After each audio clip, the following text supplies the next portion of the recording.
wala mang nalalaman. Makinig ka sa aking payo, pagkamusmus ka lamang.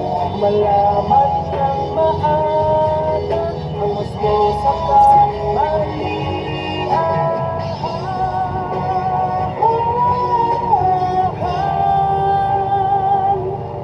Batang bata ko, nalalaman ko to. Inaamin ko rin na kulang ang aking nalalaman. At nakukuha